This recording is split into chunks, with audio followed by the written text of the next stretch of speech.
Mean work था, mean distance था, cylinder था, मतलब वो 3D वाला, नंबर सिस्टम से क्वेश्चन ज़्यादा थे, सिंप्लीफिकेशन था, सीरीज थी।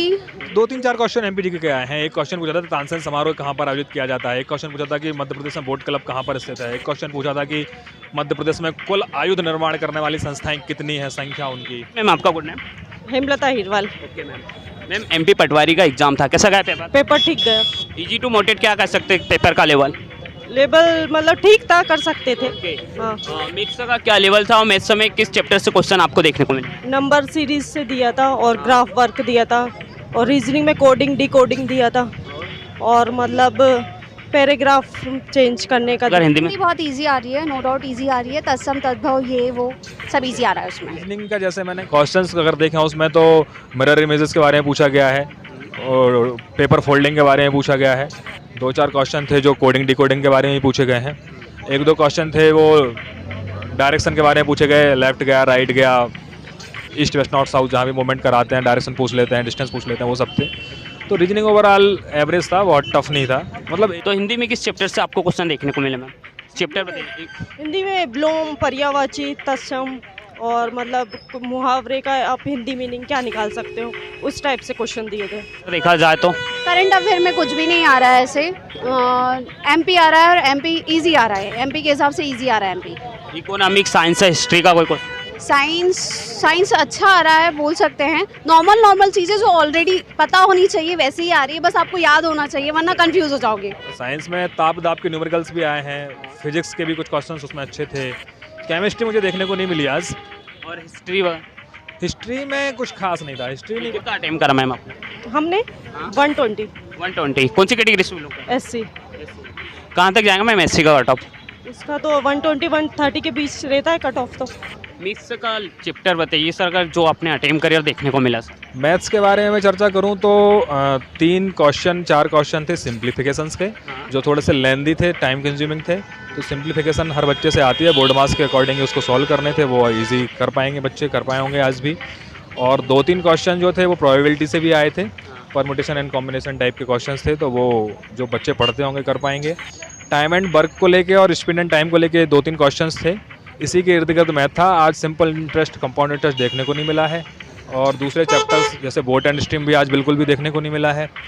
और अलग टॉपिक्स जो मैथ्स के हैं जैसे ज्योमेट्री नहीं आई है आज। 1-2 क्वेश्चंस जो थे वो मेंसुरेशंस के ज़रूर थे, शंकु त्रिज्या वगैरह इन सब चीज़ों को लेके। बाकी ज्योमेट्री में जैसे सर्कल आया, ट्राइंगल और ये सब चीज़ों को लेके कोई भी क्वेश्चंस नहीं थे। तो ओवरऑल मैथ्स जो बहुत सारा पढ़ के आया, जो एक्सपेक्टेड था वैसा तो नहीं था, लेकिन ऐसा भी नहीं था कि जो आप क्वेश्चन पेपर में पूछा गया वो आउट ऑफ सिलेबस था। एक्सक्यूज मैम आपका बोलना। Priyanka Jaiswal. Okay ma'am. MP patwari का एग्जाम था मैम, कैसा गया पेपर? पेपर हाँ अच्छा गया, 139।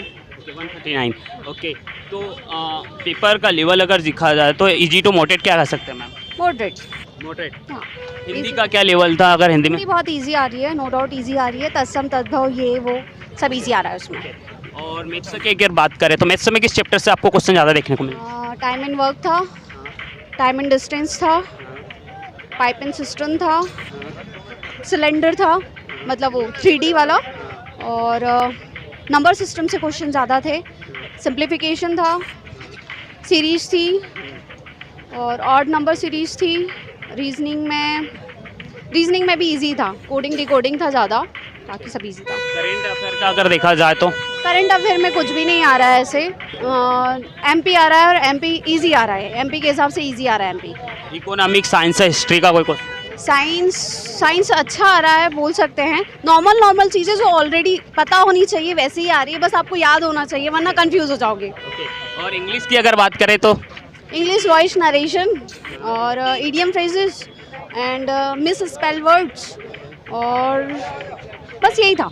पेपर का अगर लेवल देखा जाए तो क्या कह सकते हैं मैम? जिसने पढ़ाई करी वो कर सकता है और जिसने नहीं करी उसके लिए टाइमिंग कम है। जो पेपर देने वाले हैं उनके लिए क्या कर सकते हैं, किस तरह की तैयारी करें कि तैयारी मतलब पूरी प्रिपरेशन अच्छी करें तो एग्ज़ाम आप निकाल सकते हो।